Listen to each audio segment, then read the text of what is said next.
அரசாங்கம் எப்போ ஆராய்ச்சி பண்ண போகுது, வேளாண்மை துறை எப்போ ஆராய்ச்சி பண்ண போகுது? சுற்றிலும் ஒரே சீம கருவல் காடு.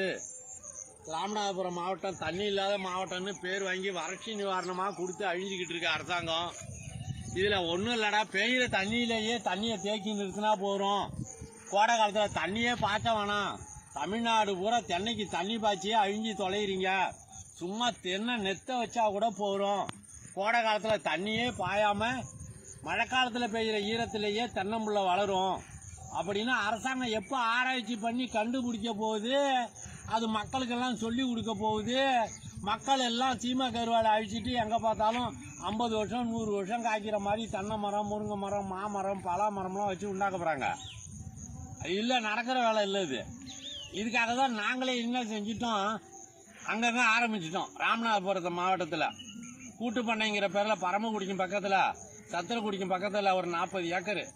அதில் தென்னை, வாழை எல்லாம் வந்துக்கிட்டு இருக்கு. இங்கே மடந்தையில், வெளத்தூருக்கும் பக்கத்தில் மடந்தையில் மோகங்கிறவரோட இடத்துல இங்கே கிளம்பிக்கிட்டு இருக்கு தென்னை. மீசலில் முத்துமணி இடத்துல கிளம்பிக்கிட்டு இருக்கு. சோழியக்குடியில் ராஜேந்திரங்கிறவர் போட்டிருக்கிறாரு. அங்கங்கே மக்களாக தெரிஞ்சுக்கிட்டோம் அப்படின்னு நம்ம சொல்லிட்டோம். மழை காலத்தில் பெய்கிற ஈரம் அழிஞ்சு போகாம காப்பாற்ற தெரிஞ்சுன்னா போருங்க. தமிழ்நாடு பூரா இல்லை, உலகம் பூரா இளைஞர்கள் வழியே இல்லாமல் தென்னம்பிள்ளை வளர்த்தலாம். ஏங்க புள்ள வச்சுட்டீங்க, அப்புறம் நீங்கள் எங்கே வேணாலும் வேலைக்கு போகலாம், எந்த நாட்டுக்கு வேணாலும் போகலாம். தென்னம்பிள்ளை மட்டும் இல்லை, வாழை மரம், மாமரம், பலா மரம் எதை வேணாலும் வைக்கலாம். அந்த ஈரம் மண்ணில் தங்குறது மாதிரியான வித்தையை தெரிஞ்சுக்கிட்டோம்னா, பெரிய அளவில் மண்கண்டை இருந்து நல்லா நனைஞ்சிட்டுன்னா கோடையில் அந்த ஈரம் காயாது. சீக்கிரமாக காயாத அளவுக்கு ஈரத்தை தங்க வைக்கிற தொழில்நுட்பம் தெரிஞ்சால் போகிறோம். சரியா? வளர்த்து காட்டணுங்கிறதுக்காக தான் வளர்த்துருக்கோம் பாருங்க. சுத்திரும் சீமை கருவேல் காடு.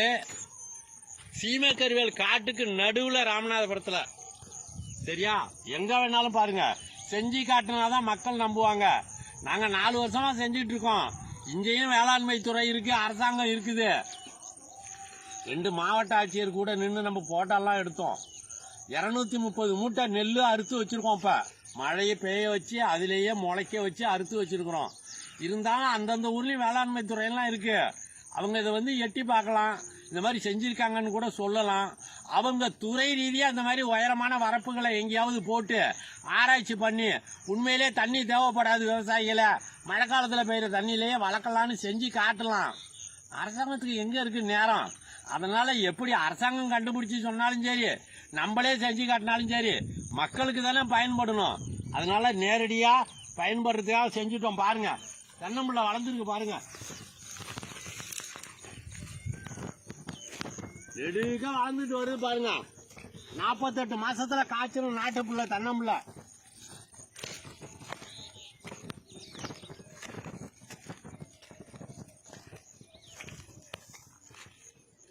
எப்படி வருது பாருங்க. தண்ணியே ஊத்தாம தென்னையை வச்சுட்டு நீங்க மறந்துடலாம்.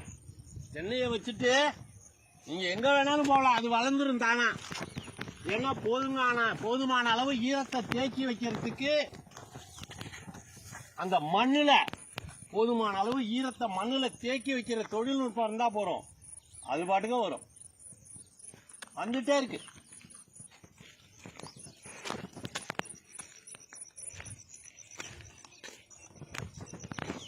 ஆஹா, மழை இல்லையா, செத்து போயிட்டுறா. இதோட தொலைஞ்சு போச்சுன்னு நினைச்சோம். இல்ல, அவ்வளவு ஈஸியா நான் செத்துருவேனான்னு வருது பாருங்க.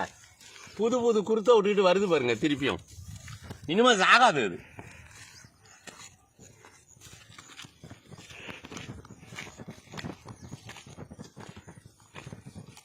பாருங்க, முருங்கை வருது.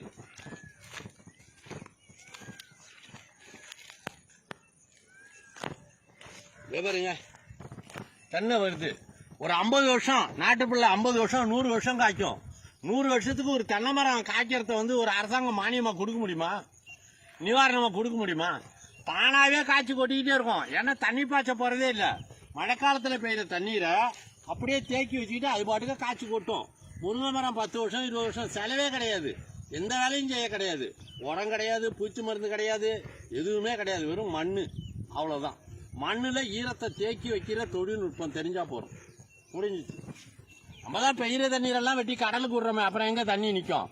இவ்வளோ மாதிரி உயரமான வரப்புகளை போட்டிங்கன்னா பெய்கிற தண்ணீர்லாம் அங்கேயே நிற்கும், அந்த ஈரமெல்லாம் அங்கேயே தங்கும்.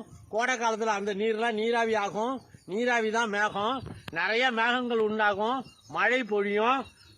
அந்த மழையில் பெய்கிற ஈரத்திலேயே வரப்புகள்லாம் நல்லா பெரிய பெரிய வரப்புகளாக இருந்து நனைஞ்சதுன்னா அந்த ஈரத்தில் எல்லாமே கிளம்பும்.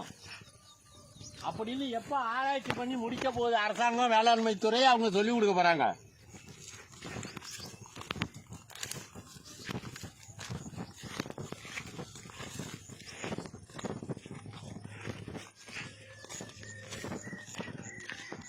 ஒவ்வொரு தனிப்பட ஒவ்வொரு தமிழ்நாட்டு இளைஞனும் தானே சிந்திக்காத வரைக்கும் அரசாங்கம் காப்பாற்றிடும், கம்பெனி காப்பாற்றிடும். பணம் இருந்தால் பார்த்து பத்திரமா வாழ்ந்துடலாம், தண்ணியை எங்காவது காய்ச்சி கொடுத்து வாங்கிடலாம், கடல் தண்ணியை காய்ச்சி குடிக்கலாம்லாம் நம்பிக்கிட்டு இருக்காதீங்க. மழையை பெய்ய வைக்க முடியும், வரப்புகளை உயர்த்தினாங்கிறத நம்புங்க. அங்கே பெய்கிற தண்ணி அங்கேயே நிற்கும். இதை கூட ஆராய்ச்சி பண்ணி சொல்கிறதுக்கு விஞ்ஞானிகள் இல்லை. எவ்வளவு மழை பெஞ்சாலும் உயரமான வரப்புகளை வந்து அங்கேயே நிற்கும், அந்த ஈரம் அந்த இடத்துலையே இறங்கும். வானத்திலேருந்து வர்ற தண்ணீர் தான் பூமிக்கு. அதை தேக்கி நிறுத்துறதுக்காக தான் வரப்பை உயர்த்துறதும் உழுது உழுது காய வச்சு புஞ்சை கட்டமைப்போம். சரியா?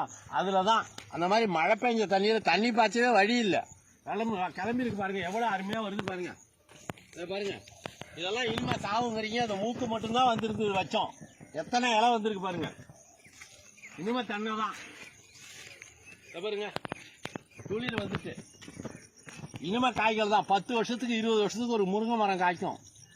ஒரு 10 ரூபா கூட அரசாங்கம் கொடுத்தா அது கை நஷ்டம் தான் அரசாங்கத்துக்கு. ஆனால் தானாகவே ஒவ்வொரு தனி மனுஷனுக்கும் ஒரு இளைஞனுக்கும் ஒவ்வொருத்தனும் உற்பத்தி பண்ண கற்றுக்கிட்டா எவ்வளவு பொருளாதாரம் மிச்சம்.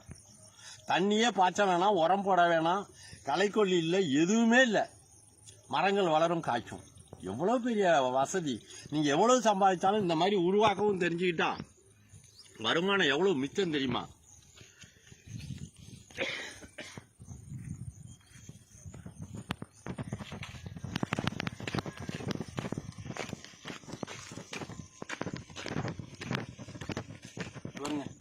எப்படி தழையுது பாருங்க. அது தண்ணி ஊற்றவே இல்லை, தானா முளைச்சி வருது.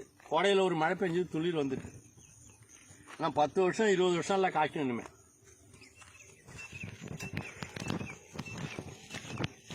மறுபடியும் சொல்றேன், தமிழ்நாட்டு இளைஞர்கள் யோசிங்க. உண்மையிலேயே உருவாக்கி காட்டிக்கிட்டே இருக்கும் தமிழ்நாடு பூரா.